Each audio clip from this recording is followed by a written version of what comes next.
You're watching Hal Sparks Mega Worldwide. I've got plenty of videos to show you today. And we're going to start with, it's hard to even pick where to start.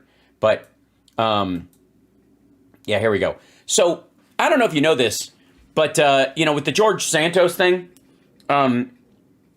George Santos changed his name from DeVolder to DeVolder Santos and then just to Santos.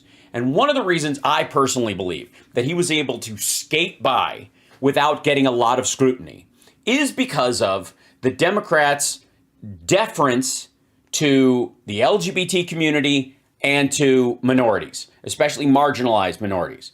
And you're not going to, if someone says they're gay or someone says they're Hispanic and it's a little hinky, Democrats are going to have less of a tendency to jump on that with both feet because it is knee-jerk as a reaction in the Democratic Party and in the left in general to support, enable, and allow people who are in marginalized communities to be fully themselves. That's the primary raison d'etre of the current social mechanism of what it means to be a Democrat. So if somebody, is all in on some sort, you could argue that it's why there was some deference to Elizabeth Warren's conversation about being native or something. But that's I think that's the primary reason why nobody, even people who would normally dig into this, would go, but you were married to a woman, because we don't give a shit. If Lindsey Graham, I'm just picking his name out of a hat, I'm not saying anything in particular, came out tomorrow as gay, for example, the Republican Party would flip the fuck out and reject him, and some people would keep their claims on him because they would use him as an example of, just like they did with Santos, that they're supportive or whatever, while slowly driving him out of the party. But a vast majority of the voters that he had counted on for years would go, wait a minute, what? They'd have the Liberace fan or the Clay Aiken fan reaction. Remember the weird ladies that sued Clay Aiken for being gay because they felt lied to because supposedly he was asexual. They liked him as an asexual. It was so fucking bizarre.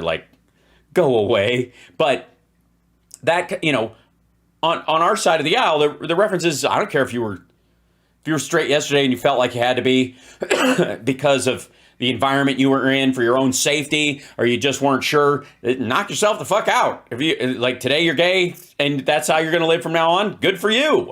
Who cares? Shit, even if it's in a situation where somebody's like, I'm gay, and then 3 months later, you know what? I tried it. I'm not gay. So what? None of my fucking business. Don't care.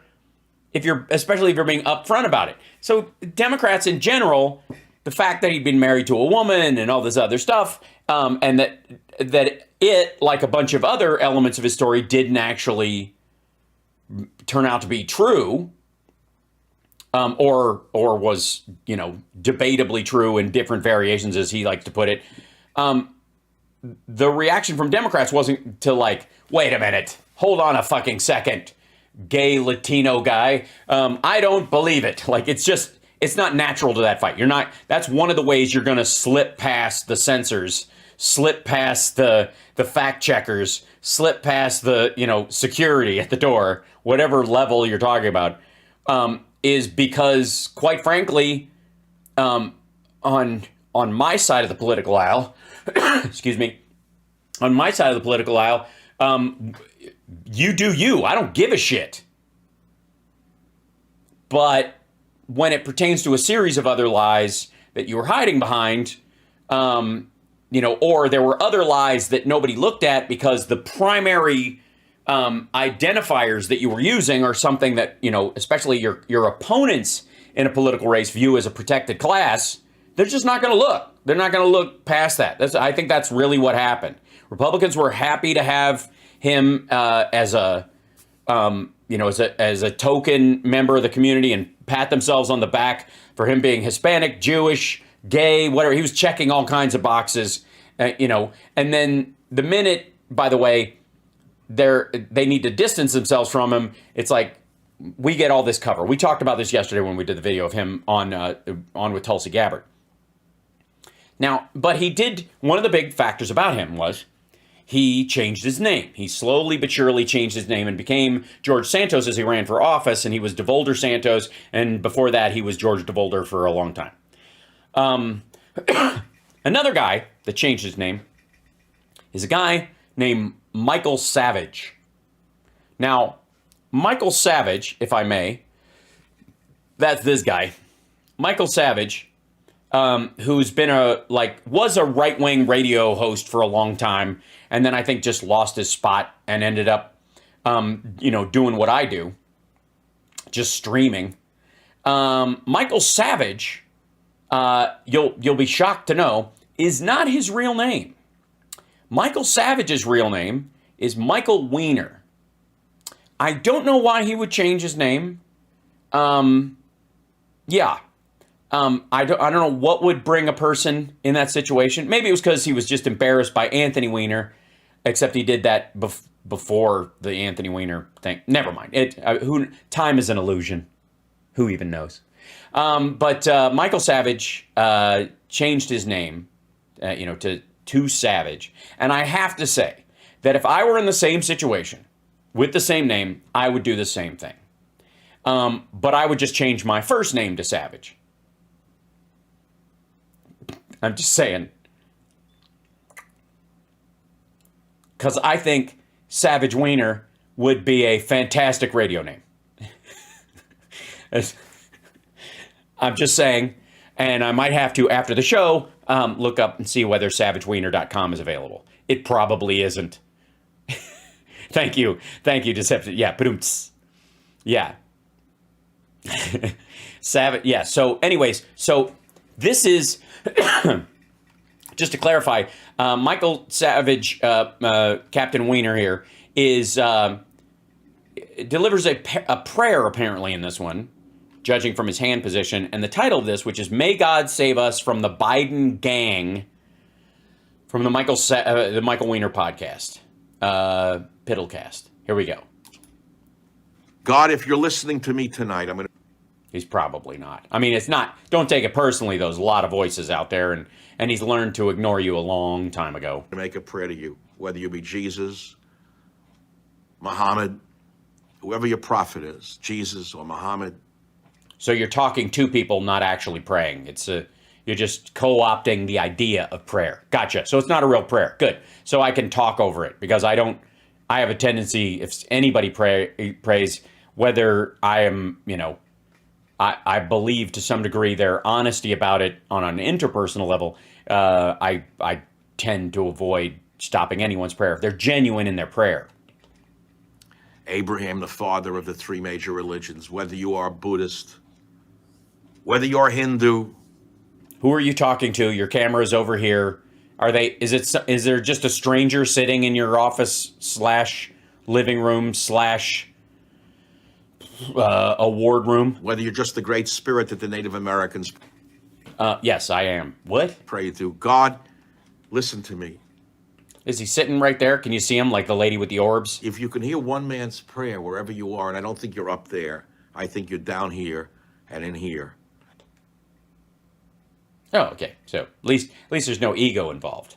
God, wherever you are, we need... Well, technically speaking, if it is God, it would be everywhere and nowhere, because location doesn't mean anything when you are in and of all things and no things.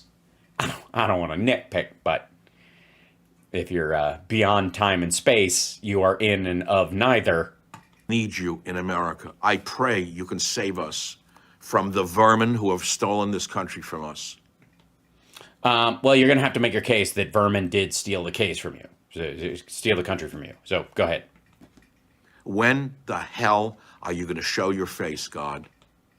Well, I mean, if you're going to talk like that, then never. Fuck you. I'm paraphrasing what I think God might say in reaction to this, and I'm going to guess this isn't the first time you've talked to God like this. So I can see why your prayers continue to go unanswered. It's not enough to send us candy canes.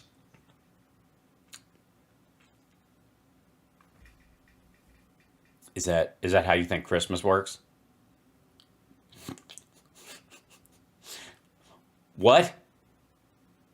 Where are you now that we need All right, now you're just talking to Santa now. You're talking, and you're late.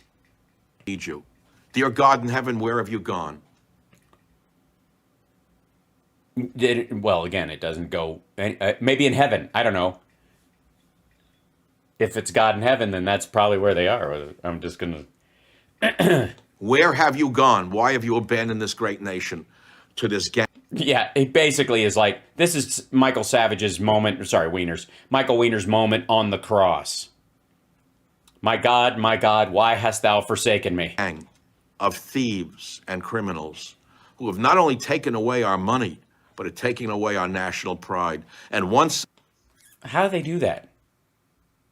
So your national pride only works when your side is winning and you think you're on the up side of the coin? Is that how it works? Isn't pride something you have even in the face of adversity and difference? Why is your fucking... That's the question. Why is your national pride in America so fucking flimsy, Captain Weiner? a nation's pride is gone, as I have written, it can never be restored. Why? If a nation's pride is gone and it can never be restored, then it's over. Shut the fuck up. Pack your shit, dude. There's the fucking door. Beat feet. Go down to Portugal or wherever the fuck the redacted assholes are. If you can't reclaim it and it's gone, then what are we even talking about? God bless America. Well, it's too late, stupid, according to you. And you're talking to God. So what, are you going to ignore him now that he's sitting there? And may God save us from Joe Biden and his gang. That's it. That's the entire prayer. I don't know why it wasn't effective. I honestly don't. He put so much effort into it and so much deep thought. And yet at the same time, it was, well, now that I think of it, maybe it was successful. Because the Lord works in mysterious ways. So maybe he answered Michael Weiner's wishes, but in a way that Michael Weiner is just not emotionally, intellectually, philosophically, ethically, and psychosexually able to deal with. Maybe, just maybe, he's getting what he wants, the dream of a better America. He just doesn't know what the fuck that is because he's been a follower of people like Donald Trump his whole life. Maybe the world isn't upside down. Maybe he's standing on his head. And, you know, if he doesn't realize that, it's not God's problem.